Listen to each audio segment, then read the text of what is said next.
반갑습니다.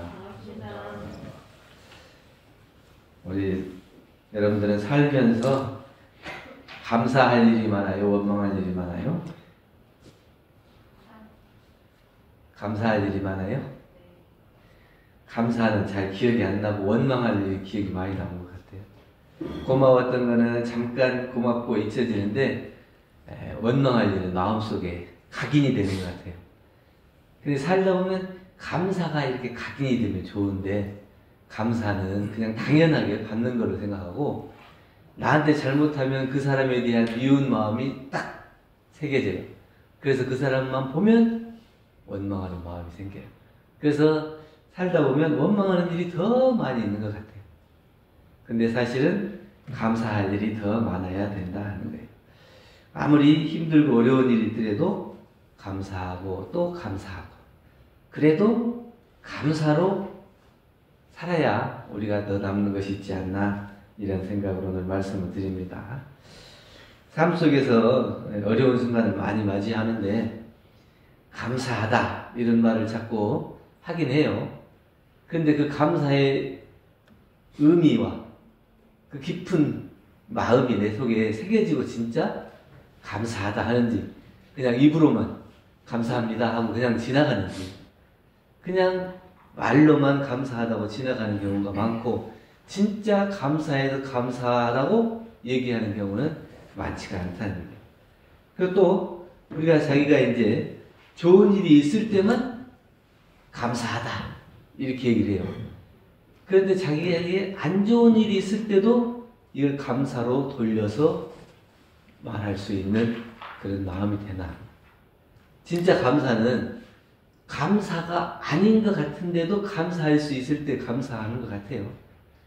누구나 다 하는 것들은 다 보편적인 거예요.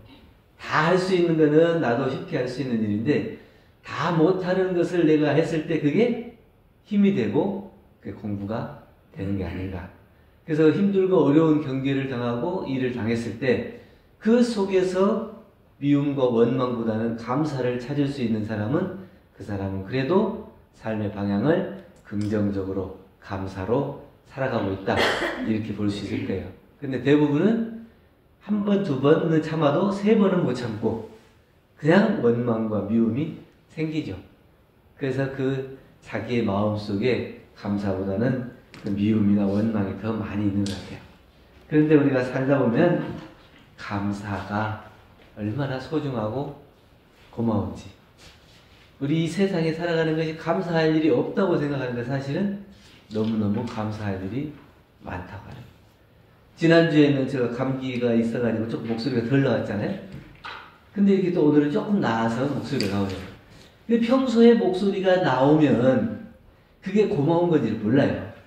아파봐야 내가 건강할 때가 좋을 때구나 이렇게 안다는 거예요. 그러니까 건강했을 때도 감사합니다 하면 좋은데 꼭 아프고 나서야 건강이 감사한 것을 안다. 꼭 그게 고통을 당해야만이 그 사람이 느끼고 알고 감사를 말하냐. 그러지 말고 아프기 전에 고통당하기 전에도 감사를 하면 얼마나 더 좋겠냐. 여기 병원에서 근무하니까 잘 아시잖아요. 주로 아픈 사람들이 오시잖아요. 이렇게 아픈 사람들이 오면 그냥 일로 생각하고 근무니까 생각하고 이렇게 하는 게 아니라 참 저 사람은 아파서 어쩔까. 그러면 그 사람을 아픈 사람을 볼 때 건강한 나는 그래도 감사하구나 이렇게 하고 또 자기가 또 아프더라도 그래도 나는 이만큼밖에 안 아파서 다행이다 이렇게 얘기해야 되는데 내 아픈 것은 어떻게 내 손가락에 그 바늘 하나 찔려도 다른 사람 엄청 아픈 사람보다도 내 고통이 더 크다고 느끼는 거예요.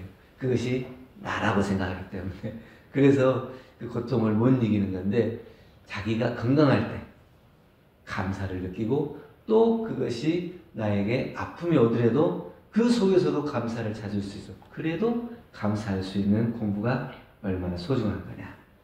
감사는 마음 공부의 첫 걸음이라고 그랬는데 감사는 모든 선의 문을 여는 열쇠라고 그래요. 그러니까 이 마음속에서 감사하다는 마음을 갖기 시작하면서 그 사람이 바르게 보이고 좋게 보이고 그런 거예요. 내 마음속에 감사가 없으면 상대방을 볼 때 저 도둑놈 이렇게 보일 수가 있어요. 내가 저 사람을 좋아하고 감사하고 은혜롭게 볼 때는 그 사람이 무슨 말과 행동을 해도 그 사람이 좋아 보이는데 내 마음속에 원망과 미움이 들어있으면 그 사람이 아무리 좋은 행동과 말을 해도 의심부터 하게 되고 내 마음속에 그것을 용납하지 못하게 돼요. 그렇기 때문에 저 사람과 내가 좋은 관계가 되고 또 내 마음속에서 감사를 발견해야 비로소 다른 사람을 볼 때 내가 좋게 볼 수 있고 또 세상을 볼 때 선하게 볼 수 있는 그 문이 열리는구나 이렇게 얘기합니다. 원망으로 시작하면 원망으로 끝나기가 쉽더라고요. 감사로 시작하면 감사로 끝나기가 쉬워요. 그러니까 대부분 그 일을 시작할 때 직장에서도 마찬가지겠죠. 어떤 프로젝트를 할 때 야 이거 한번 해보자 그러면 아 그거 좋겠다. 그러면 신나가지고 모든 사람들이 그 일이 잘 마무리가 돼요. 근데 뭔 일을 하자고 했을 때 아 그거 안 하면 안 돼요? 이렇게 시작하면 일이 잘 끝났다 해도 내 마음속에는 그거 안 했어야 되는데 이게 계속 남아있는 거예요. 그러니까 자기가 처음 시작할 때 어떻게 시작해야 돼요? 기쁘게 감사하게 시작을 해야 돼요. 그래야 그 일이 쉽게 좋게 풀려. 만약에 감사로 시작했는데 일이 잘 안 됐다 하더라도 감사하는 마음은 남는 거예요. 그런데 마음을 시작할 때 원망으로 시작하면 아무리 일이 잘 돼도 불편해요. 원망으로 시작해서 그 사람과 맺어진 것이 있잖아요. 그 일이 잘 끝났지만 그 사람 볼 때마다 미안해하는 마음이 있을 수도 있고 또 특히 일이 잘 안 됐으면 거 봐 내가 뭐라 그랬어 이렇게 해서 더 원망의 마음이 생길 수가 있는 거예요. 그래서 감사로부터 모든 선의 문이 열리기 시작한다. 감사의 마음이 있는지 없는지에 따라서 마음이 달라진다. 우리 흔히 이제 예로 말하는 게 뭐죠? 물컵에 이제 물이 담겨 있을 때 딱 보고 야 반이나 남았네 이렇게 얘기하는 사람이 있고 반밖에 안 남았네 이렇게 얘기하는 사람이 있어요. 그럼 월급이 들어왔을 때도 마찬가지일 거예요. 월급은 뭐라 그래요? 통장을 스쳐 지나갈 뿐 뭐 이렇게 얘기하더라고요. 월급은 내 돈이 아니에요. 스쳐서 다 뭐 공과금 나가고 뭐 나가고 뭐 나가고 스쳐 지나갈 뿐이다. 그러니까 월급 통장에 들어왔는데 이제 다 나가고 반절이 남았어요. 그럼 반절 어떻게 돼요? 아직도 반절 남았네 이래요. 반절밖에 안 남았네 이래요. 그게 그 마음에 따라서 보는 것이 달라진다. 근데 내가 감사로 그걸 보면 야 아직도 반절이 남았다 이렇게 볼 수 있지만 그게 마음이 없으면 야 내가 정말 애쓰고 한 달 동안 고생해서 받은 돈이 어디로 다 날라가고 반밖에 안 남았냐 이렇게 생각할 수도 있다. 그러니까 반이나 남았네 생각하는 사람은 그 반을 가지고도 훨씬 좋은 일을 할 수 있는 기회가 생기는데 반밖에 안 남았네 이렇게 생각하는 사람은 자기의 욕심을 채우는 데에 더 그 돈이 쓰여지겠죠.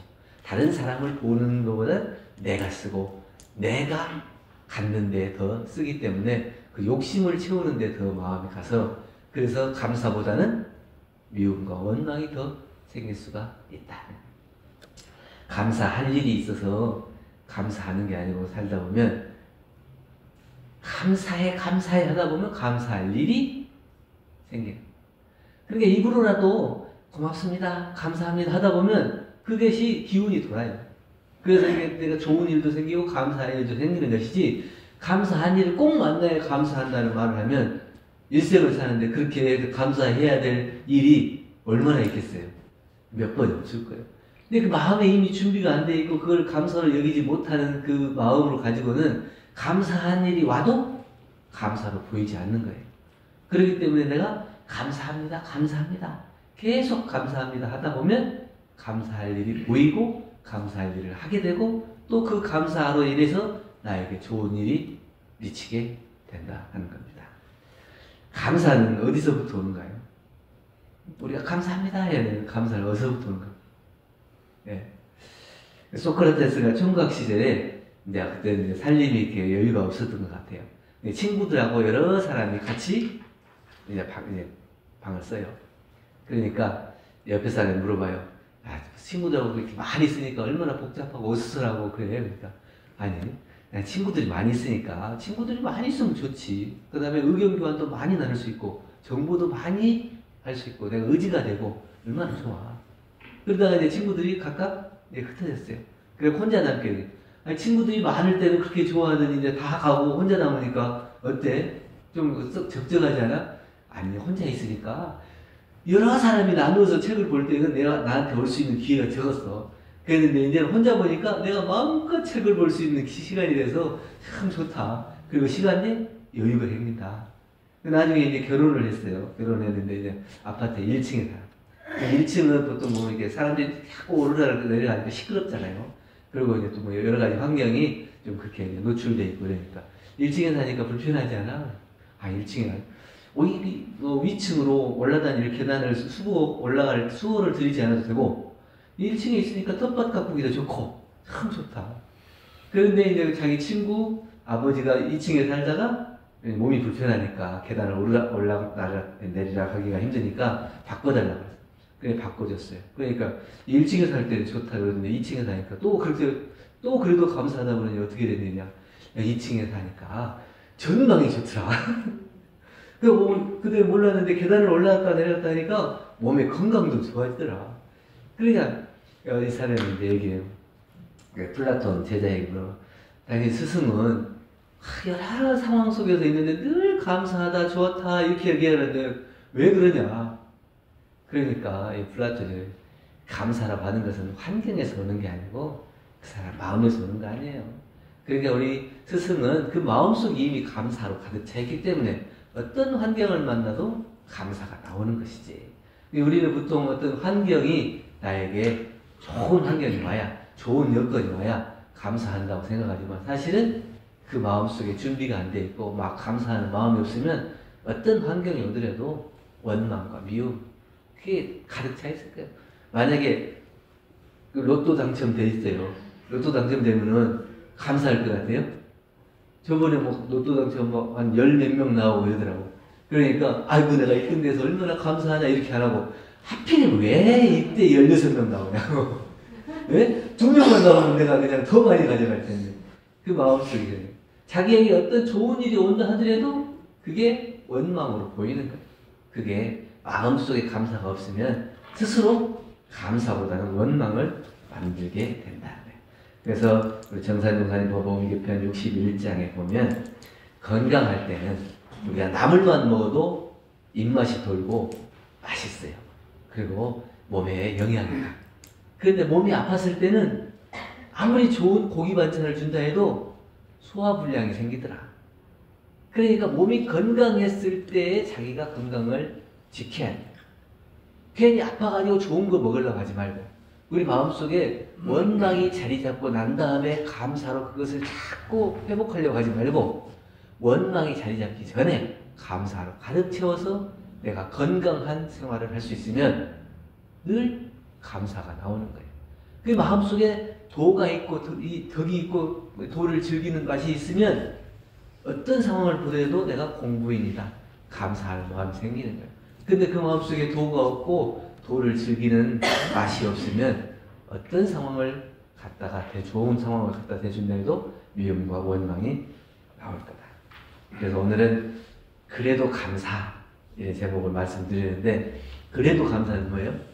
아무리 안 좋은 일, 안 좋은 상황이 오더라도 그 속에서는 감사할 일이 있다. 그 속에서 은혜를 발견할 수 있다. 우리 이런상 소원은 어떻게 되어 있어요? 은생어해, 해생어은. 그러니까 은이 생기는 건 뭐냐면 해에서도 은이 생겨야 돼요. 그러지 않으면 해생어은이에요. 은에서도 해가 생겨버려요. 그러니까 그 마음을 바라보는 것이 감사로 보는 사람은 해에서도 은이 생기는데 그 마음속에 원망이 있으면 아무리 은혜로운 데서도 또 해로운 것을 발견해서 밉다 이렇게 얘기할 수밖에 없게 된다는 겁니다. 그렇기 때문에 우리가 살아가는 게 비록 고통이라고 하지만 그 고통이 나를 괴롭히는 고통이 아니고 나를 성장시키는 과정이라 이렇게 생각되면 그 고통마저도 우리에게는 감사의 기회가 되는 거죠. 그냥 가만히 있어서 성장하는 게 아니고 내가 공부를 하고 힘들고 어려운 경계를 당해서 그걸 이겨냈을 때 비로소 자기가 그만큼 성장해 있는 걸 발견하는 거예요. 그런데 그 경계를 내가 감사로 여기지 못하면 원망으로 놓고 보면 그게 장애예요. 벽이에요. 그래서 그것을 항상 내가 힘들고 고통스럽게만 바라보고 저를 어떻게 너무 이렇게 두렵게만 생각해요. 그런데 어떤 경계를 보더라도 두려움으로 맞이하면 더 쫓아오더라고. 근데 그것이 내가 내가 이거 한번 맞서봐야지 그러면 그 경계가 도망가 버려요. 이 짐승들도 그런다고 하더라고요. 사나운 짐승도 딱 정면으로 눈을 마주하고 있으면 쉽게 공격을 못해요. 그런데 무서워갖고 등을 돌리고 도망가면 배번에 와서 덮친다고 그래요. 이 삶도 마찬가지고 경계도 마찬가지고 우리가 감사나 원망을 생각하는 우리의 마음도 마찬가지예요. 어떤 경계를 당하고 삶에 고통을 당할 때도 야 이거 내가 한번 이겨보자. 내가 이거 못 이기겠어? 이렇게 하고 정면으로 다 바라보고 용기를 내면 그 속에서도 기쁨을 발견하고 감사를 발견하고 은혜를 발견하고 그것을 고통을 이겨낼 수 있는 희망을 발견할 수 있어요. 그런데 그렇지 못하면 그 경계는 계속해서 나를 쫓아와요. 내가 아무리 아무도 못 찾는 곳에 숨는다 하더라도 그 이미 나 옆에 있어요. 내 그림자가 나를 따르는 것처럼 아무리 어떤 곳을 가더라도 그 그림자는 나를 쫓아오게 돼 있어요. 그렇게 계속 쫓아오는 그림자를 내가 정면으로 맞이하고 그것을 상대에서 이겨내는 기쁨과 보람, 감사를 느낄 수 있어. 그래서 그래도 감사를 할 수 있는 마음이 돼야 우리가 삶을 긍정적으로 바라볼 수 있다.